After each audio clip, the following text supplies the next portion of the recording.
Hi my dear students, आज के इस वीडियो में डिस्कस करेंगे एनसीईआरटी जो 12th का है उसका 1.3 एक्सरसाइज। आप लोग को उसमें बताएंगे कंपोजिट फंक्शन यानी संयुक्त फलन क्या होता है। सबसे पहले हम लोग उसके बारे में देखेंगे। इससे पहले यदि आप मेरे चैनल को सब्सक्राइब नहीं किए हैं, इस चैनल को जरूर सब्सक्राइब करें। चैनल का नाम है ऑनलाइन स्टडी मैथ भभुआ। इसको यदि सब्सक्राइब करते हैं जो भी आपको हम वीडियो डालेंगे उसका अपडेट आपको तुरंत मिल जाएगा और आप उसको देख करके फायदा उठा सकते हैं। साथ ही साथ यदि आप इस वीडियो से अधिक फायदा उठाना चाहते हैं तो पेन और कॉपी हमेशा साथ में रखिए ताकि जो चीज आपको बताया जाए आप उसे नोट कर सकें। तो हम चलते हैं संयुक्त फलन के बारे में। तो यहाँ लिखा गया है, माना कि f(x) और g(x) कोई दो वास्तविक फलन है तथा आपको g(x) का जो परिसर है वह f(x) के प्रांत का उपसमुच्चय है, तब जाकर के आपको संयुक्त फलन f(g(x) डिफाइंड होता है और ये परिभाषित होता है। इसके एग्जांपल देख लीजिए। f(x) आपका फंक्शन है x² एंड g(x) आपका फंक्शन है sin x। आप देखिए g(x) का जो परिसर होगा, g(x) से जो वैल्यू निकलेगा वह -1 और +1 से ज्यादा नहीं हो सकता है और इसका जो डोमेन है आपको रियल नंबर है। तो इसका रेंज इसके डोमेन का यानी इसका परिसर इसके प्रांत का उपसमुच्चय है, तब जाकर के आप f(g(x) लिख पाओगे। यदि आपका इसका परिसर इसके प्रांत का उपसमुच्चय न हो आप f(g(x) नहीं लिख पाएंगे। तो यहाँ पर लिखेंगे, इसलिए f(g(x)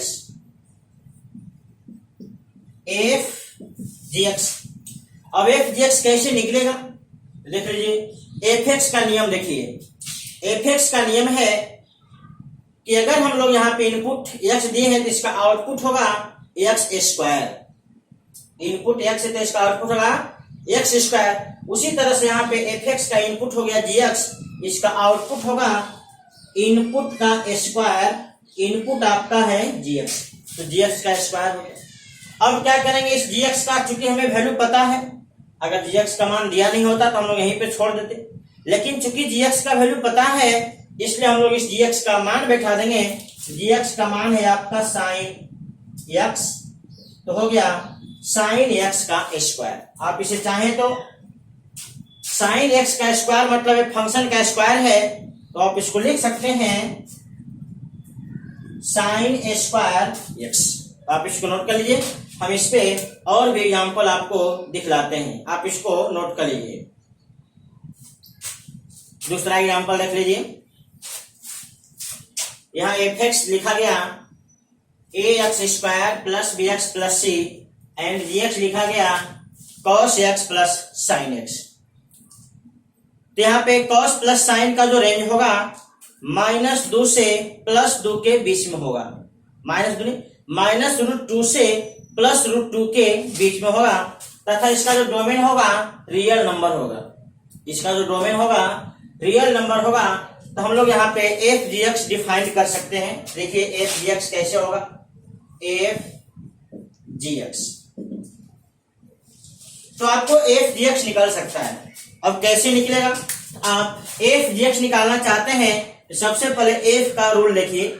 f का रूल है इनपुट आपका x है, आउटपुट क्या है a इंटू इनपुट का square plus b into input plus c। यानी जो आपको इनपुट है इनपुट पे ही आपको निर्भर कर रहा है आउटपुट। तो हम लोग यहां पर लिखेंगे a इंटू इनपुट का स्क्वायर, ये वाला बात हो गया, प्लस b इंटू इनपुट हो गया और अंत में आपका प्लस। आपको f(g(x) का आउटपुट निकल गया, लेकिन हमें f(g(x) पता है gx पता, अगर gx पता नहीं होता तो हम लोग यहीं पे इसको छोड़ देते। तो gx पता है तो gx का मान बैठा दीजिए, आपको यहां मिलेगा a into cos x plus sine x का स्क्वायर प्लस यहां पे b into cos x plus sine x और प्लस जहां जहां आपको gx था वहां हम gx का मान बैठा दिए, यही आपका रिजल्ट है। आप चाहे तो इसको a प्लस बी को होल स्क्वायर फॉर्मूला पर तोड़ सकते हैं, ठीक है, कोई दिक्कत नहीं है। तो आप इसको नोट कर लीजिए। इसी प्रकार से हम लोग कंपोजिट फंक्शन को निकालते हैं। और भी एग्जाम्पल देख सकते हैं, जैसे आपका एग्जाम्पल नंबर 3 में एफ एक्स दिया गया मॉड एक्स, एफ एक्स दिया गया mod x and g x दिया गया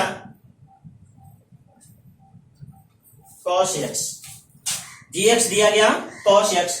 अब इसका जो रेंज है -1 + 1 के बीच में है, और इसका जो रेंज है और इसका जो डोमेन है आपको रियल नंबर है। आप लिख सकते हैं एफ जी एक्स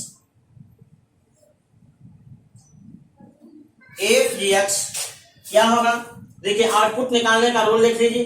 इनपुट का मॉडुलस है, आप यहां लिखेंगे इनपुट का मॉडुलस और यहां पे लिख दीजिए cos x का मॉडुलस, यही आपका होगा आंसर।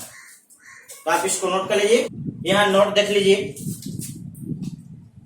यदि आपको gx का रेंज fx के डोमेन का, ये आपका है सिंबल सबसेट का यानी उप समुच्चय का, ये जो सिंबल होता है सबसेट का है, सबसेट मतलब आपका उप समुच्चय, उप समुच्चय है। तो आप एफ जी एक्स को परिभाषित कर सकते हैं, एफ जी एक्स को परिभाषित कर सकते हैं कब, जब जी एक्स का परिसर एफ एक्स के प्रांत का उप समुच्चय हो। सेम उसी प्रकार से अगर एफ एक्स का रेंज जी एक्स के डोमेन का उप समुच्चय हो, यानी आप कह सकते हैं कि जब एफ एक्स का परिसर जी एक्स के प्रांत का उप समुच्चय हो तो आप जी एफ एक्स परिभाषित कर सकते हैं। यानी आप दोनों तरफ से फंक्शन को परिभाषित कर सकते हैं, बट आपका ए वाला जो शर्त है, चाहे ए वाला शर्त ए आपका क्लियर, यानी ये आपको फॉलो होना चाहिए। तो आप इस प्रकार से जी एफ एक्स को परिभाषित कर सकते हैं। तीसरा नोट लिख लीजिए, जब कभी भी आपको जी एफ एक्स लिखा गया, आप इसे चाहें तो एफ ओ जी भी लिख सकते हैं। ये दोनों में कोई फर्क नहीं है, सिर्फ देखने में फर्क है, दोनों का मीनिंग सेम है। सेम इसी प्रकार से जी ओ एफ मतलब जी एफ एक्स को आप लिख सकते हैं जी ओ एफ। सेम इसी प्रकार से एफ एफ एक्स मतलब फंक्शन एफ में फंक्शन एफ का इनपुट, मतलब लिख सकते हैं फॉफ, इसको लिख सकते हैं। सेम इसी प्रकार आप लिख सकते हैं जी एक्स को गॉग, जी ओ। चलिए कुछ क्वेश्चन देख लीजिए। जैसे पहला क्वेश्चन में लिखा गया एफ एक्स बराबर लॉग एक्स और यहाँ जी एक्स बराबर लिखा गया एक्स स्क्वायर। देखिए यहाँ पे फंक्शन एफ का जो इनपुट है यानी जो डोमेन है आपको पॉजिटिव रियल नंबर है, और इसका जो रेंज है -अनंत से +अनंत है। चलिए यहाँ देखिए, इसका जो इनपुट है, इनपुट मतलब डोमेन, इसका जो डोमेन है आपको रियल नंबर है, और इसका जो आउटपुट है आपको पॉजिटिव नंबर है, यानी इसमें शून्य भी है, इसमें शून्य भी है।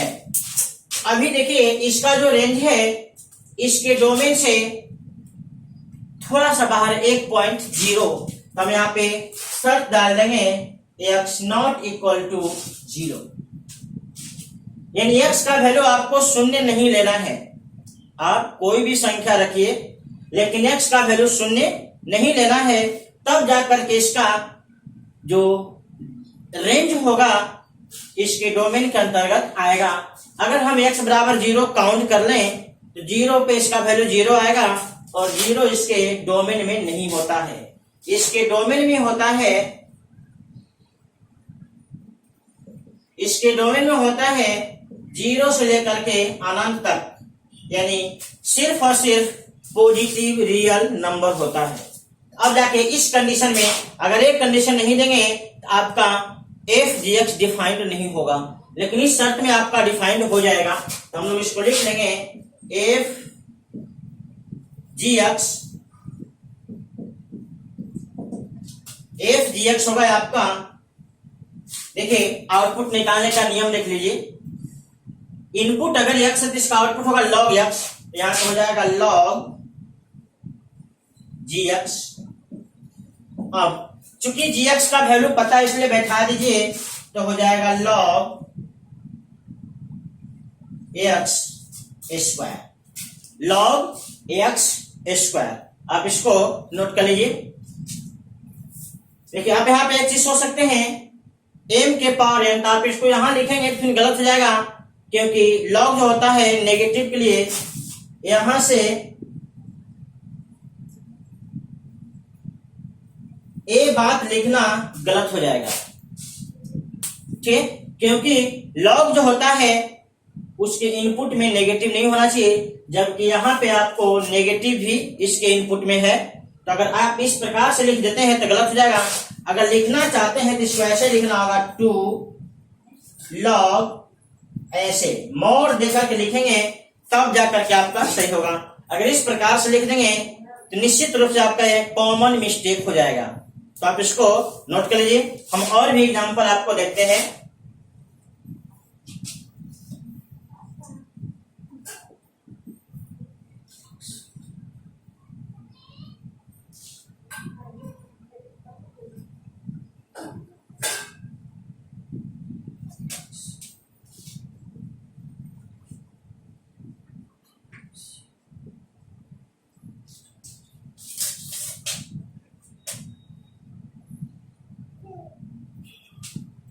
अब यहां देखिए, इसका जो इनपुट होता है रियल नंबर होता है और इसका जो इनपुट होता है अभी आपको बताए हैं 0 से लेकर के अनंत तक होता है, यानी सिर्फ पॉजिटिव संख्या होता है।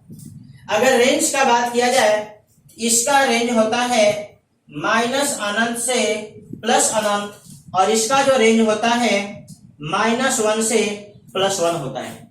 अब इस पे आप सोचिए कि कौन सा फंक्शन डिफाइंड है। तो देख लीजिए, gx का जो रेंज है इसके डोमेन के अंतर्गत नहीं है, gx का जो रेंज है इसके डोमेन के अंतर्गत नहीं है, इसलिए आप g f x और f g x यदि लिख देंगे तो आपका गलत हो जाएगा। अब पुनः उसका उल्टा देख लीजिए, इसका जो रेंज है इसके डोमेन के अंतर्गत है, इसका जो रेंज है इसके डोमेन के अंतर्गत है, इसलिए आप लिख सकते हैं जी एफ एक्स लिख सकते हैं। अब देखिए जी का आउटपुट निकालने का नियम क्या है। अगर इनपुट एक्स है आउटपुट होगा साइन एक्स, आप लिखेंगे साइन एफ एक्स। अब साइन एफ एक्स का मान आपको पता है, इसलिए आप लिख देंगे साइन और इनपुट में हो गया लॉग एक्स। तो अब आपका ये वाला सही है। लेकिन यदि आप जी एफ एक्स लिखा, एफ जी एफ एक्स तो निकल गया, यदि आप एफ जी एक्स लिखना चाहते हैं तो फिलहाल आप नहीं लिख पाएंगे, क्योंकि इसका जो रेंज है इसके डोमेन के अंतर्गत यानी नहीं है, यानी इसका जो रेंज है डोमेन का उप समुच्चय यानी सबसेट नहीं है। यदि आप लिखना चाहते हैं तो इसके रेंज को, इस फंक्शन के रेंज को इसके डोमेन के अंतर्गत लाना होगा कंडीशन डाल करके। देखिए आपको लिख देते हैं एफ जी एक्स आपका हो जाएगा एफ जी एक्स के लिए एफ का इनपुट का नियम देख लो, हो जाएगा लॉग साइन एक्स, ठीक है। यदि आप यहीं पे लिख करके छोड़ देते हैं यह आपका निश्चित रूप से गलत हो जाएगा। यानी आप इसको ऐसे लिखिए log gx और तब जाकर आप लिखेंगे log sin x। यदि आप यहीं पे छोड़ देते हैं तो आपका 100% इसको गलत मान लिया जाएगा। तो यहाँ पे शर्त डालना होगा x बिलोंग्स टू।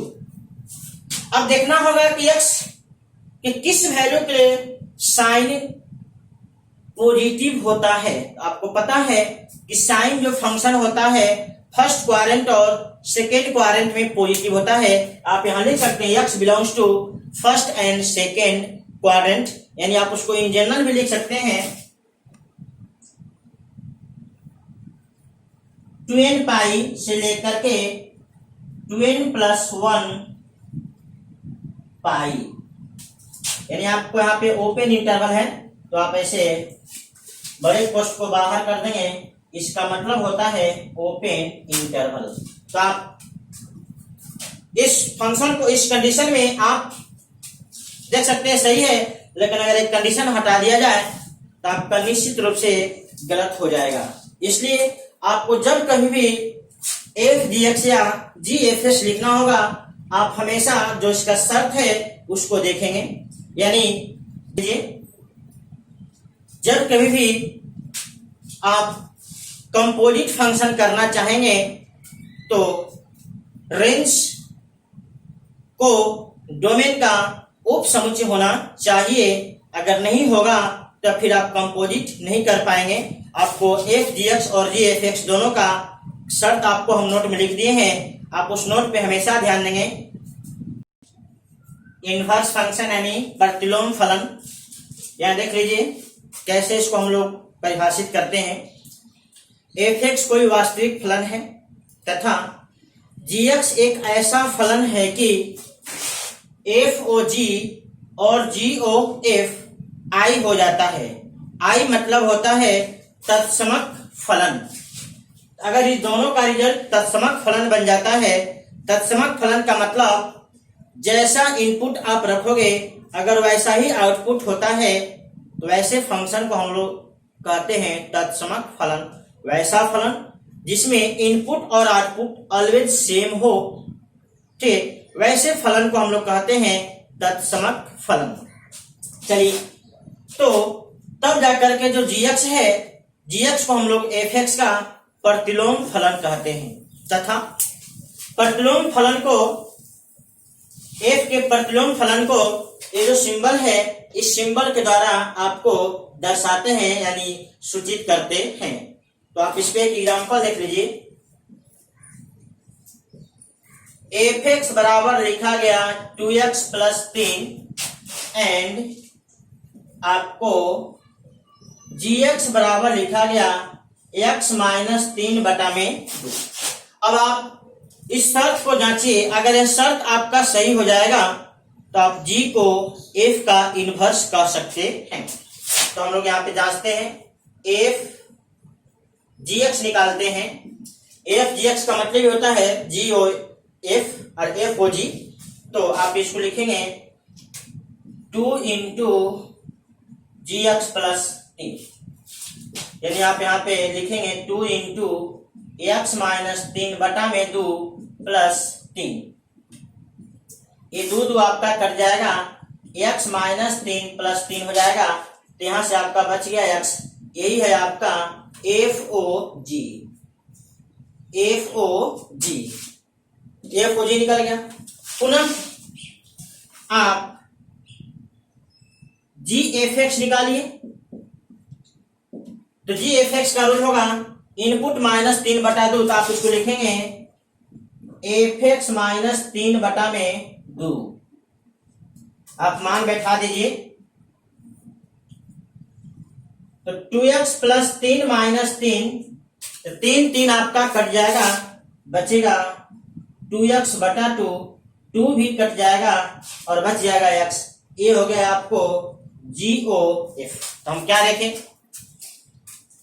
fx और gx दो फंक्शन हम एग्जांपल में लिए हैं। हम यहां से आपको FOG भी निकाल दिए और GOF भी निकाल दिए।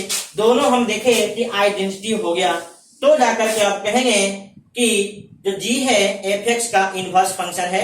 सबसे पहले आप इतना नोट करिए, इसके बाद का रियल हम लिख देते हैं। तो आप लिख सकते हैं, इसलिए fx का जो इनवर्स है वह gx है और इसका जो वैल्यू है बैठा दीजिए x माइनस 3/2, यही हो गया आपका fx का इनवर्स, ये आपका हो गया रिजल्ट।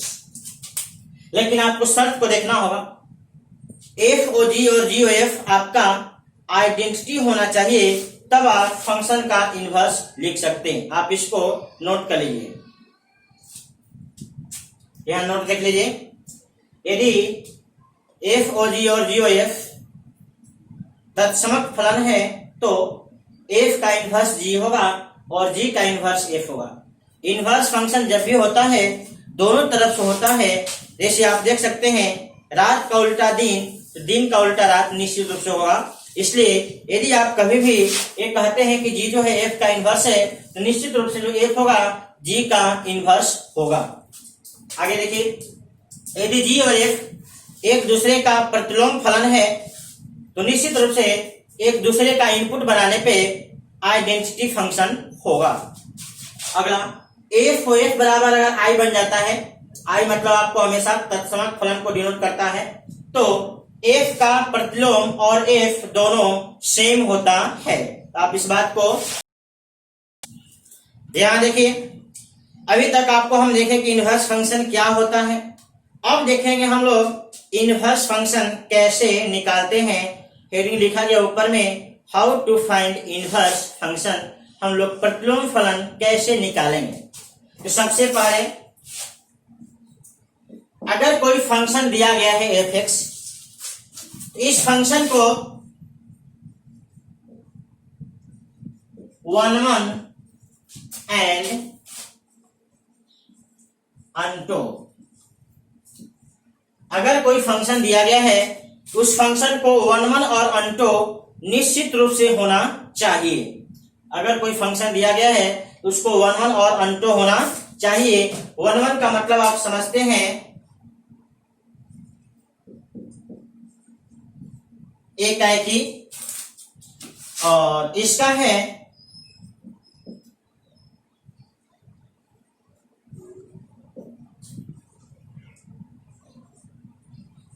आच्छादक।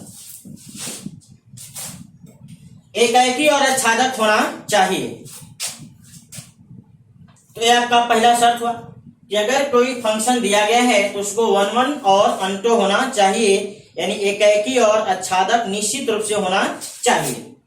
अब अगले बार में जब कोई फंक्शन दिया गया अगर एकाएकी और आच्छादक है तो अगला बार में हम लोग y बराबर एफ एक्स, इसको समीकरण हम लोग मान लेते हैं।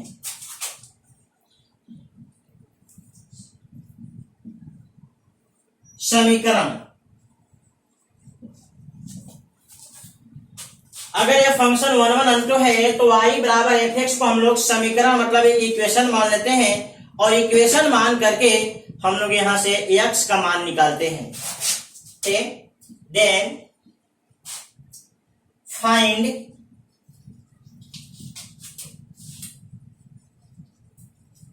Value of x in terms of y। तो इसको समीकरण मान करके हम लोग x का मान y के रूप में निकालते हैं। अभी देखिए y का मान x के रूप में है, अभी देखिए y का मान x के रूप में है, हम इसको उल्टा कर देंगे। प्रतिलोम का मतलब ही उल्टा, तो हम लोग क्या करेंगे, इस समीकरण को हल करके x का मान y के रूप में निकालते हैं। ठीक, तो यहाँ पे लिखा गया है कि x का मान y के रूप में निकालते हैं। मान लीजिए कि x का मान आपको y के रूप में जो आया वह इस प्रकार से आया।